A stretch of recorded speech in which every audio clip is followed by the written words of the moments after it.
Bonsoir à tous et bienvenue si vous nous rejoignez sur la télévision rwandaise. Dans l'actualité ce soir, le Rwanda et la République populaire de Chine se félicitent de la coopération bilatérale qui lie les deux pays depuis 50 ans, laquelle se matérialise dans plusieurs projets de développement. Les utilisateurs du gaz au Rwanda s'inquiètent de la hausse intempestive des prix, mais l'agence rwandaise de régulation les rassure.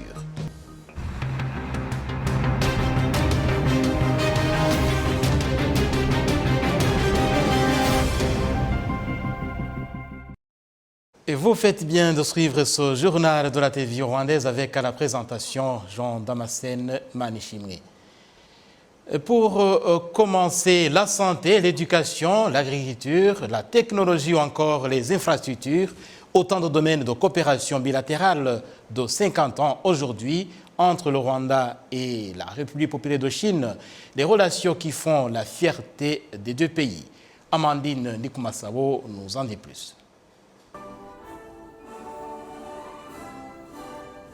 La coopération du Rwanda et de la Chine s'est matérialisée dans des projets liés à la médecine, l'éducation, l'agriculture, la technologie, les infrastructures, dont l'extension de la route Senatub-Gahanga-Kagera de 13,8 km et d'une valeur de près de 65 milliards de francs rwandais et tant d'autres routes. Tout cela a amélioré le bien-être de la population rwandaise. En vérité, cette route est très importante car elle a fait qu'il n'y ait plus d'embouteillage et sa construction a créé des emplois à beaucoup de personnes de cette localité. Nous sommes très contents car maintenant on a l'eau grâce à la coopération du Rwanda et de la Chine.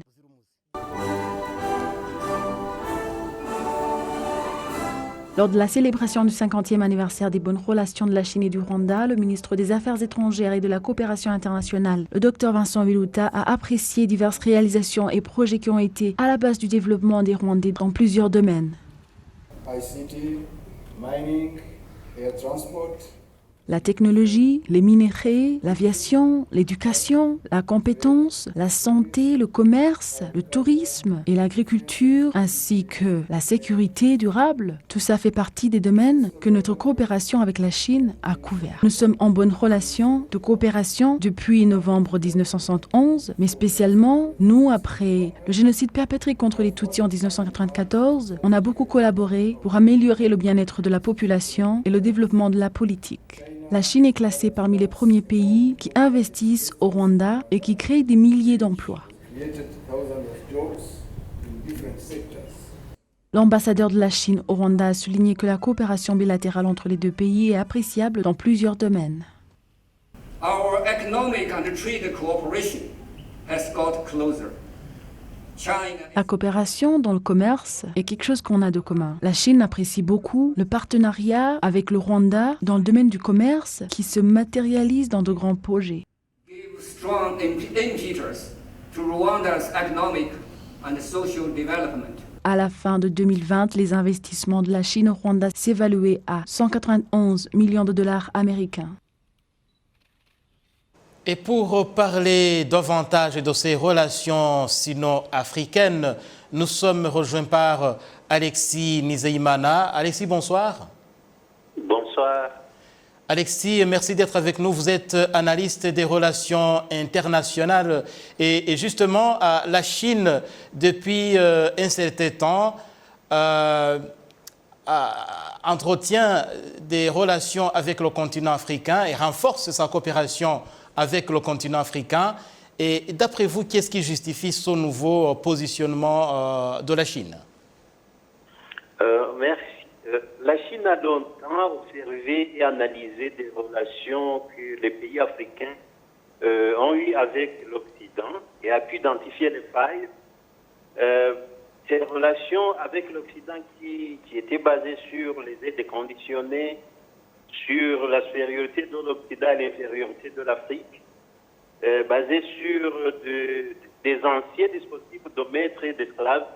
Et ces failles que la Chine a identifiées en a profité pour en trouver des opportunités de coopération du gagnant-gagnant avec le continent africain et en général avec ces pays. Et elle propose des appels Et en effet, il n'y a pas de supériorité, d'infériorité, il y a de cette coopération, cet échange mutuel.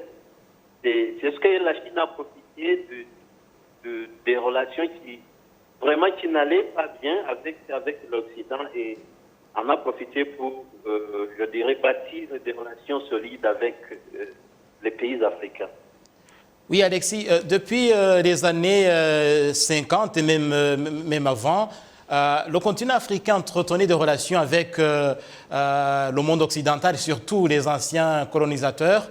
Et est-ce qu'on peut trouver une différence entre cette coopération sino-africaine et la coopération avec ces anciennes puissances coloniales? Bon, en peu de mots, je dirais que la Chine propose la coopération et la négociation basée sur le respect mutuel, sur les affaires qui peuvent être profitables pour toutes les parties. Elle ne conditionne pas ses soutiens.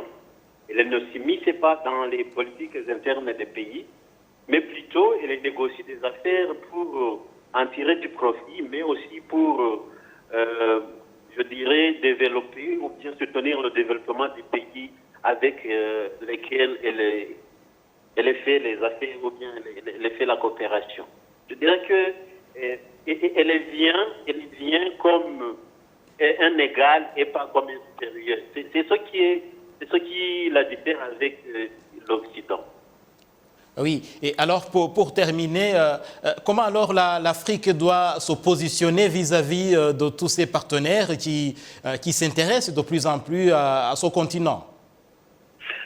Je dirais que d'abord le continent doit s'organiser pour avoir une voie commune ou bien une vision commune pour pouvoir négocier comme un continent et pas comme des pays, je dirais, dispersés.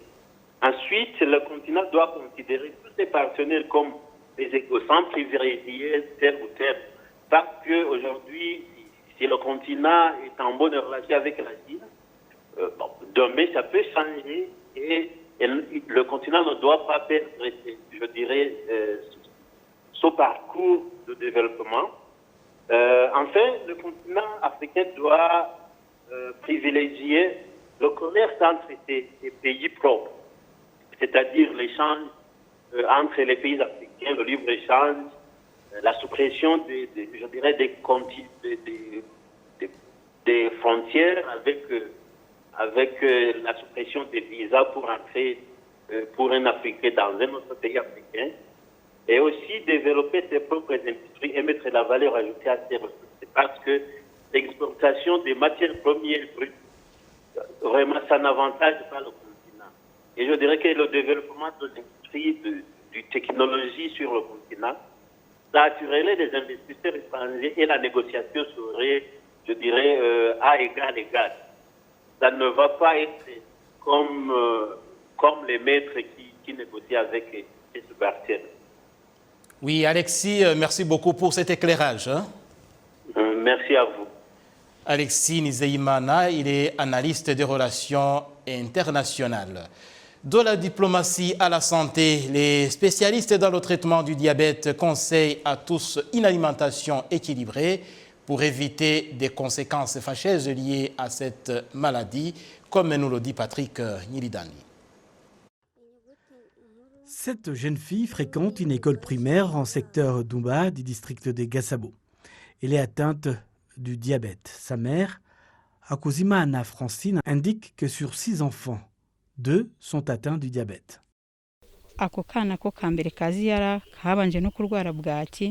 L'aîné de mes enfants a commencé par beaucoup maigrir et je l'ai amené à l'hôpital.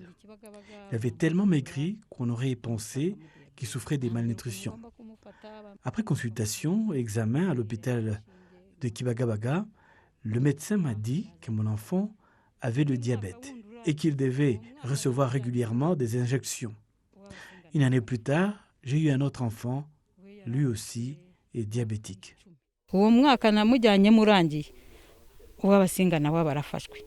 Ce parent explique à Arabié que le fait d'avoir des enfants diabétiques a des répercussions sur la vie familiale dans son ensemble.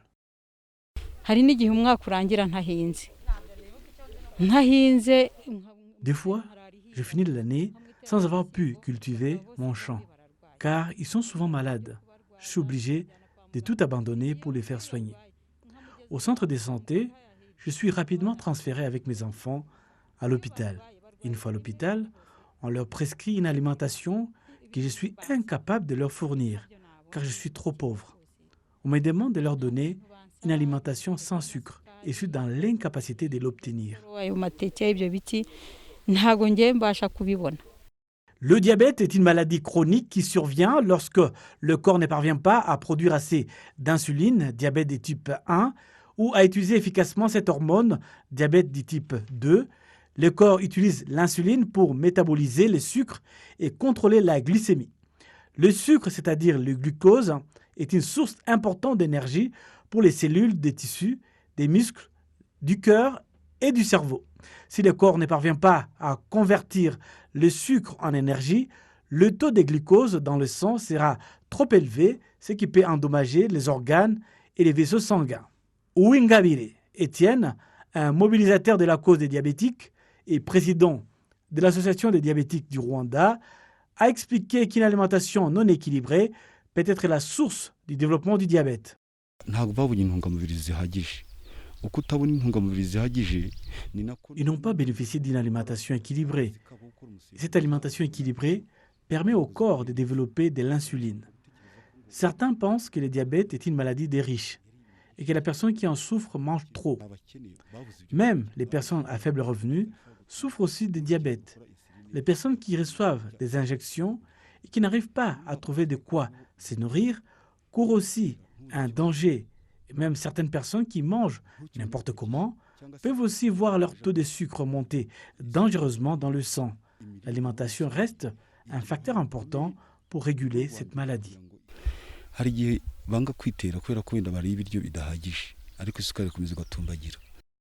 L'Association des diabétiques au Rwanda indique suivre 2050 enfants souffrant du diabète du type 1 et qu'ils ont contracté dès l'âge de 2 ans.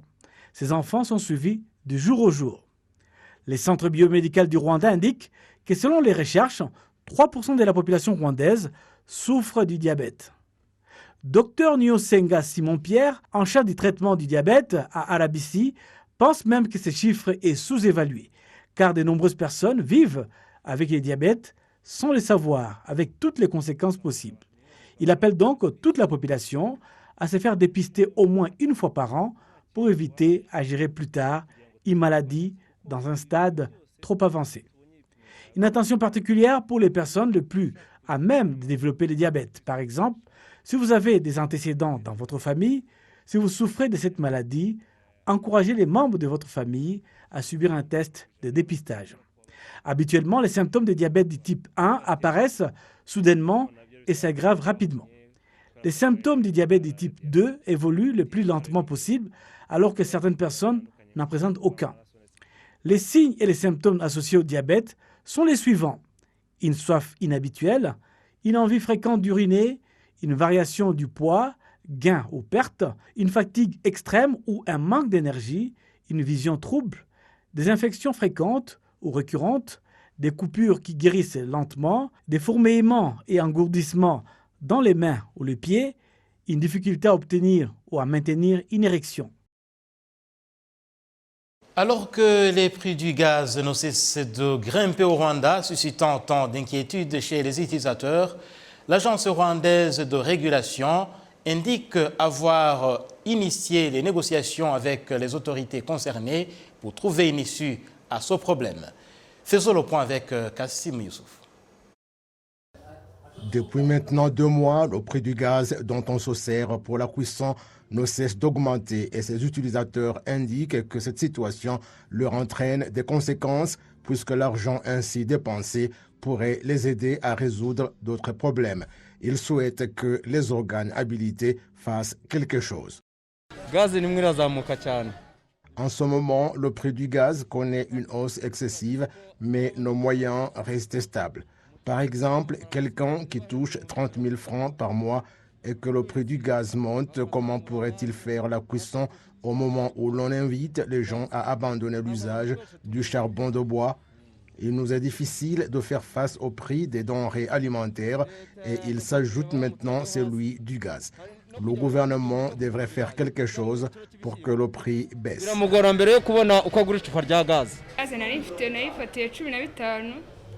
Le gaz que je l'ai acheté à 15 000 francs, mais il paraît qu'il est à 17 000 francs au marché. Vous comprenez que c'est pénible, surtout pour nos marchands qui en avons souvent besoin. Le gouvernement devrait nous aider pour que le prix revienne à sa situation initiale.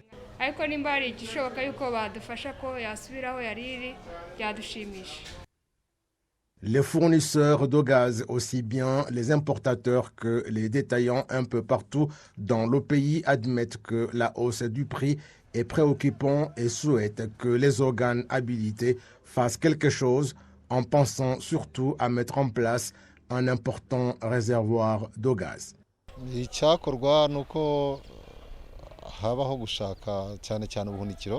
Ce qu'il faut faire, c'est mettre en place un important entrepôt de bouteilles de gaz pour 3 ou 4 mois pour qu'elles soient utilisées pendant la période de hausse de prix.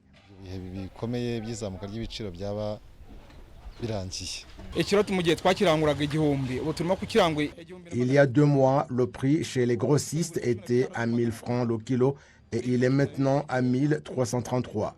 La bouteille de 6 kilos coûtait 6 000 francs et il coûte maintenant 8 500 francs. Il y a le risque que les gens n'utilisent plus le gaz parce qu'il est cher et on craint qu'il revienne au charbon de bois. L'Office rwandais de régulation de services et d'utilité publique indique que la hausse du prix du gaz repose sur la forte demande partout dans le monde et au Rwanda.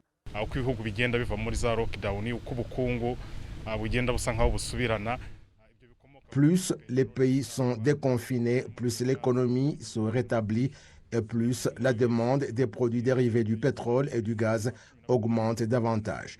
Et puis, divers pays européens sont en hiver et ont besoin du gaz pour chauffer leur logement. Autre chose, c'est que la demande dans notre pays augmente davantage.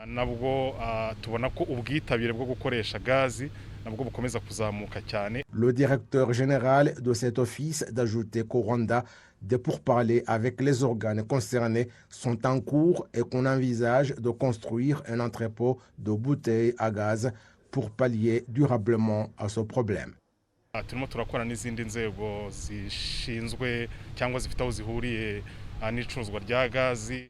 Nous travaillons avec d'autres organes concernés par la distribution du gaz. Rura est en train de faire une étude pour fixer les prix qui sera achevée dans une semaine et puis le gouvernement a pris la mesure de mettre en place un entrepôt de bouteilles de gaz pour 17 000 tonnes pouvant durer 4 mois.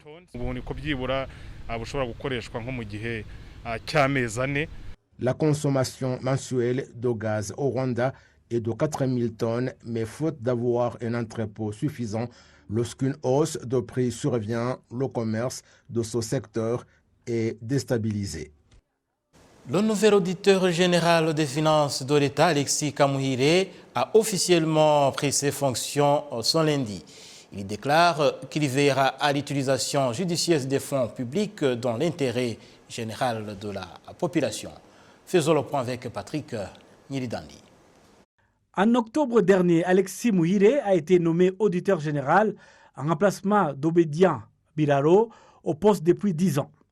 Lors de la cérémonie de passation de pouvoir, l'auditeur général sortant, Obodia Biraro, est revenu sur certaines avancées de son mandat, notamment la coopération avec d'autres institutions dans la lutte contre la corruption.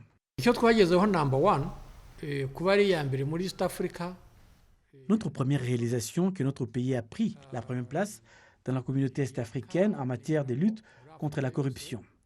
Et le 4e en Afrique. C'est un signe que le système est pertinent et efficace dans le pays. Alexis Kamuhire a pris ses fonctions en tant qu'auditeur général des finances de l'État et il a déclaré qu'il se concentrera sur l'amélioration des audits des institutions en mettant l'accent sur l'intérêt de la communauté. Ikindi tuzakomeza gukurikirana ngira ngo ni programme za leta zigenewe abaturage. Nous continuerons également à surveiller les programmes gouvernementaux destinés aux communautés tels que VUP, les programmes destinés aux enfants, les programmes de santé et autres, afin que chaque coin investi par le gouvernement atteigne et profite à la communauté.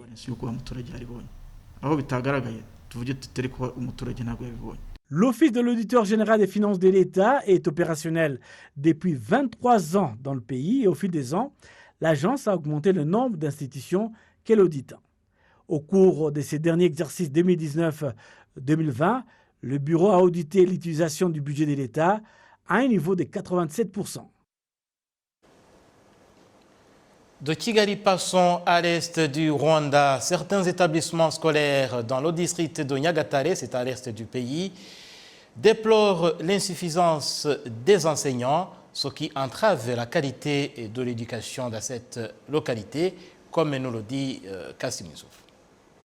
Ce problème d'insuffisance d'enseignants est observé dans certaines écoles primaires et secondaires où, selon le département de l'éducation dans le district de Nyagatare, l'on a besoin de plus de 1000 enseignants, problème qui ne touche que ce district, mais également d'autres parties du pays.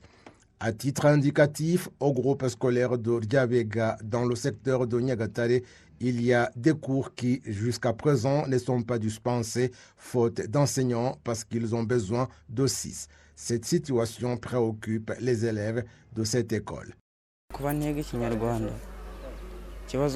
On n'étudie pas le Kinyarwanda et le problème, c'est qu'il intervient dans le test national. Concernant d'autres cours, on avance bien. Notre souhait est qu'on nous trouve un professeur de Kinyarwanda. Pour pallier à ce problème, certains établissements primaires et secondaires ont décidé d'augmenter la charge horaire des enseignants présents, mais eux aussi disent que ce n'est pas du tout facile. Ma charge horaire était de 40 heures et elle est maintenant de 45 heures. Le problème, c'est le grand nombre d'enfants auxquels je dois m'occuper, ce qui veut dire que si je leur donne un test, je ne peux pas le corriger convenablement.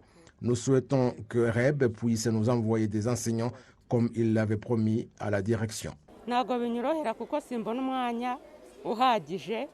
Ce n'est pas facile parce que je ne trouve pas comment m'occuper suffisamment des enfants, corriger convenablement les tests. Ça me prend beaucoup de temps.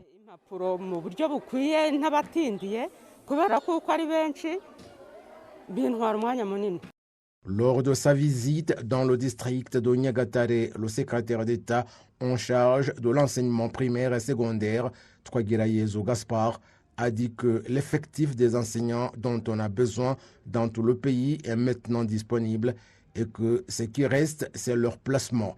Il rassure les écoles qui souffrent de l'insuffisance d'enseignants que bientôt la solution durable sera trouvée. Le problème que nous avons eu, c'est que comme nous avons décidé d'augmenter le nombre de salles de classe, il a fallu avoir aussi beaucoup d'enseignants, ce qui a donc retardé leur recrutement et c'est maintenant terminé. Ce qui reste, c'est leur placement qui également sera bientôt achevé. Ainsi donc, le problème d'insuffisance d'enseignants sera résolu. Non seulement dans le district de Nyagatare, le problème d'insuffisance d'enseignants est également remarqué un peu partout dans le pays et l'on aurait besoin de plus de 11 000.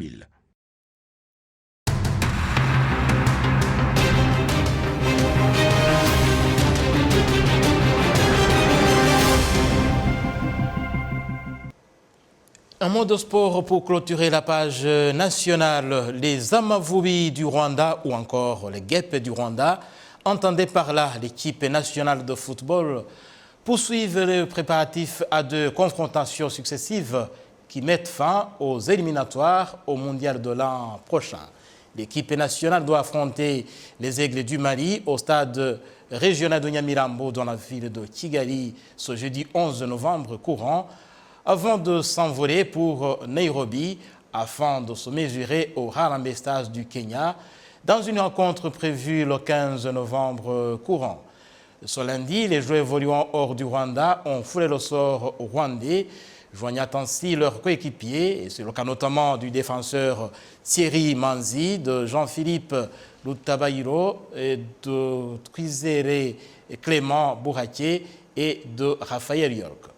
La formation de Gicumbi au nord du Rwanda vient de se doter d'un nouvel entraîneur. Il s'agit de M. Ghislain Bienvenu Chima, ce franco-congolais de 48 ans, qui a signé à ce lundi un contrat d'1 année avec ce club de Gicumbi basé au nord du pays. Le club qui vient tout juste d'être promu en première division cette saison.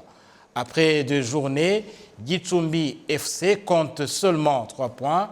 Il s'est incliné face à la formation militaire d'APR FC et s'est imposé d'autre part contre Étoile de l'Est, un autre club qui a renoué encore la première division cette saison. Et voilà, c'est la fin de cette édition. Merci de l'avoir suivi. Portez-vous bien en compagnie de la télévision rwandaise.